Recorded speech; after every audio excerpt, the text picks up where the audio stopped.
54তম রথযাত্রা। সকালবেলা ঝিরিঝিরি বৃষ্টি আর আমরা বেরিয়ে পড়েছি রথযাত্রার উদ্দেশ্যে। আজকে যাব কলকাতা ইসকনের রথযাত্রায়। তো এখন আমরা নুই স্টেশনে চলে এসেছি। এই যে মাম ঘুরু ঘুরু করছে, এখনও ট্রেন আসেনি। আমরা সকাল হচ্ছে 10:58 ট্রেনটা ধরবো। এই তোমাদের দাদাভাই এই যে দাঁড়িয়ে আছে। আমরা তিনজনেই বেরিয়ে পড়েছি আজকে। কোথায় যাবে? মিন্টু পার্কে, ওখানে রথ দেখতে যাবো ওখানে। হ্যাঁ, তো এই যে আমরা তিনজন, মাম্মা ওখানে ঘুরু ঘুরু করছে। চলো দেখতে থাকো, আশা করছি ভালো লাগবে। আজকে রথযাত্রাটা তোমাদের সাথে শেয়ার করবো। রাম হরে রাম রাম রাম হরে হরে। এই জগন্নাথ রথযাত্রা, জগন্নাথের এই স্বরূপ কত সুন্দর আপনারা সবাই দেখছেন। বলদেবের স্বরূপটা দেখছেন, কত সুন্দর স্বরূপ। তো বন্ধুরা, এখন আমরা চলে এসেছি মিন্টো পার্কের রথযাত্রার জায়গায়। এখানে হচ্ছে ইসকন মন্দির আছে, সেখানে এবছর কিন্তু আমরা প্রথম এলাম। আর এখানে দেখো এত সুন্দর করে রথ সাজিয়েছে, প্রচুর ভক্তের আগমন ঘটেছে এখানটায়। দেখো প্রথমেই আছে কিন্তু এখানে বলভদ্রদেব, তার রথ সবার প্রথমে আছে।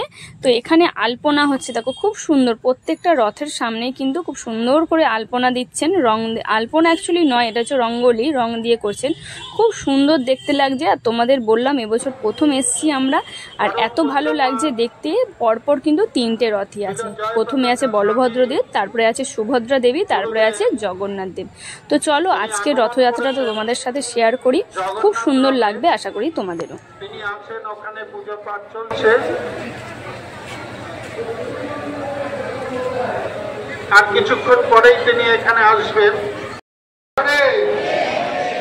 এই মন্ত্রই আমাদের ভগবান ধাম ফিরিয়ে নিয়ে যেতে পারে। চৈতন্য মহাপ্রভু নিজে এসে এই মহামন্ত্র আমাদের দান করে গেছে। তো এখনো কিন্তু রথযাত্রা শুরু হয়নি, পুজো হবে। প্রত্যেক কটা রথেই পুজো হবে, তারপরে কিন্তু রথযাত্রা শুরু হবে। তো এখন গুরু মহারাজ এসছেন, তো সেই গুরু মহারাজ জগন্নাথ দেবের রথে পুজো করে এখন যাচ্ছেন সুভদ্রা দেবীর পুজো করতে, মানে সুভদ্রা দেবীর রথে পুজো করতে যাচ্ছে। তো সেই জন্য প্রত্যেকটা ভক্তের মনেই কিন্তু খুব উচ্ছ্বাস, সবাই দর্শন করছিলেন গুরু মহারাজকে। তো এই যে এখানে নৃত্যের পোশাক পরে সবাই নৃত্য করছিলেন, এর আগে উড়িয়া নৃত্য হয়তো। তো সেই জন্যেই সবাই ওইদিকে চলে গেলেন। আর জগন্নাথ দেবের মন্দির মানে রথে পুজো করে গুরু মহারাজ যখন চলে গেলেন, তো জগন্নাথ দেবের রথের কাছে কিন্তু অনেকটাই ভিড় কম হয়েছে। আর সেই সুযোগে কিন্তু আমি আর মাম্মাম চলে এসেছি জগন্নাথ দেবের দর্শন করতে। এই যে এখানে জগন্নাথ দেবের রথ আছে, খুব সুন্দর কিন্তু প্রত্যেক কটা রথ। আমরা বললাম যে প্রথমবার এসেছি, আর খুবই ভালো লাগছে। প্রচুর ভক্তের আগমন ঘটেছে এখানে, তো খুবই ভালো লাগছে। তোমাদেরও হয়তো খুবই ভালো লাগবে, আশা করছি তোমরা দেখতে থাকো।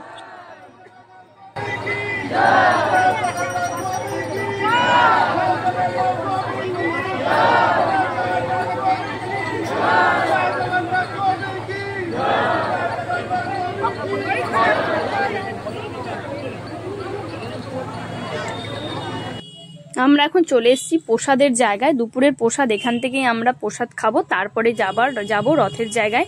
রথযাত্রা শুরু হবে একটু পরেই, তো তাড়াতাড়ি প্রসাদ খেয়ে তারপর আমরা চলে যাব। আর আমরা এখন প্রসাদ খেয়ে চলে এসেছি, আর ততক্ষণে কিন্তু রথযাত্রা শুরু হয়ে গেছে। সামনে দেখো সবাই কিন্তু ফুলের ডালি হাতে নিয়ে সারিবদ্ধভাবে যাচ্ছে। আর আজকে কিন্তু ইসকনের এই রথযাত্রা 54তম বর্ষ, আর প্রচুর লোকজনের সমাগম হয়েছে তোমাদের বললাম।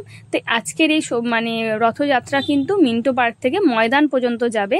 ময়দানে এই 9 দিন কিন্তু ভগবানের রথগুলো থাকবে, তারপরে আবার উল্টো রথের দিন কিন্তু আবার শুরু হবে সেখান থেকে যাত্রা এই মিন্টো পার্ক পর্যন্ত। তো চলো আমরাও এই রথযাত্রায় সামিল হই।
আনন্দ যেন আনন্দ না হয়, সুন্দরভাবে আমরা বৃন্দাবনে পৌঁছবো। তো দেখুন কতটা চলে গেলাম, ধীরে ধীরে ধীরে ধীরে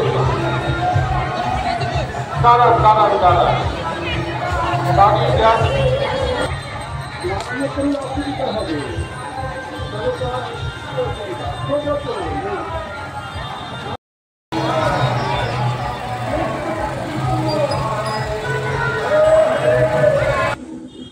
অনেকক্ষণ পর অবশেষে আমরা এখন রথের দড়ি ধরার সৌভাগ্য পেয়েছি। মাম্মাম অনেকক্ষণ ধরেই বলছিল যে রথের দড়ি ধরে টানবো, সেই মানে সৌভাগ্য হচ্ছিল না, প্রচুর ভিড় ছিল। তো এখন মাম্মাম রথের দড়ি ধরতে পেরে খুব ভালো লাগছে, মাম্মামেরও খুব আনন্দ হচ্ছে। তো যেটা আমরা পুরীতে গিয়ে করতে পারিনি, খুবই ইচ্ছে ছিল, সেটা কিন্তু আজকে আমাদের খুব ভালো লাগছে, রথের দড়ি ধরে টানতে পেরে খুব ভালো লাগছে।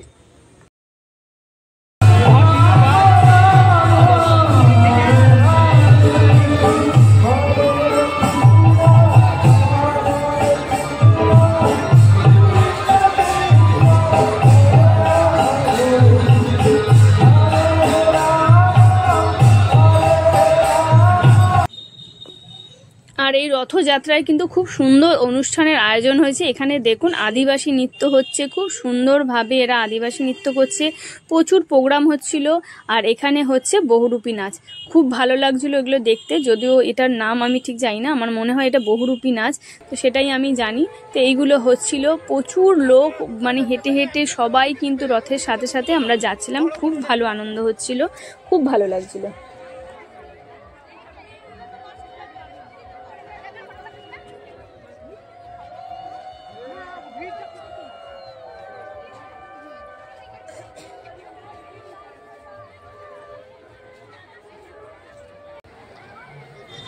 তো রথের সাথে কিন্তু আমরা হাঁটতে হাঁটতে সেই মিন্টু পার্ক থেকে এখন চলে এসেছি যতীন দাস পার্ক মেট্রো স্টেশনের কাছে। তো এখানেই এখন এই যে প্রচুর লোকজন, যে স্থানীয় লোকেরা আছে তারাও কিন্তু এসে এখানে দাঁড়িয়েছে রথ দর্শন করার জন্য আর দড়ি টানার জন্য। তা আমরা এখন এখানে দাঁড়িয়েছি, আমরা এখান থেকে হয়তো বাড়ির দিকেই রওনা দেব, হয়তো কেন রওনা দেব। তো এই যে সবগুলো রথ মানে জগন্নাথ দেবের রথও চলে এলে তারপরে তাকে দর্শন করে আমরা এখান থেকে মেট্রো ধরে বাড়ির দিকে রওনা দেবো। তবে আজকের এই পুরো ভিডিওটা তোমাদের কেমন লাগলো অবশ্যই জানিও, আমার তো খুবই ভালো লেগেছে। ভবিষ্যতে আবার মানে সামনের বছর আমাদের কিন্তু আবারও আসার খুবই ইচ্ছে আছে। খুব ভালো লাগলো আজকের রথের দিনটা খুব ভালোভাবে কাটলো। প্রত্যেক বছর তো আমাদের বাটার যেই মানে নুঙ্গির যেই রথের জায়গা আছে, একটাই রথ হয়, সেখানেই আমরা যাই সন্ধেবেলা। তো এবছর এখানে এসে খুবই ভালো লেগেছে। তো আজকের ভিডিওটা এখানেই শেষ করছি, তোমাদের কেমন লাগলো অবশ্যই জানিও। তোমরা ভালো থেকো, সুস্থ থেকো। আর এখান থেকেই আমরা এখন মেট্রো স্টেশনের দিকে যাব।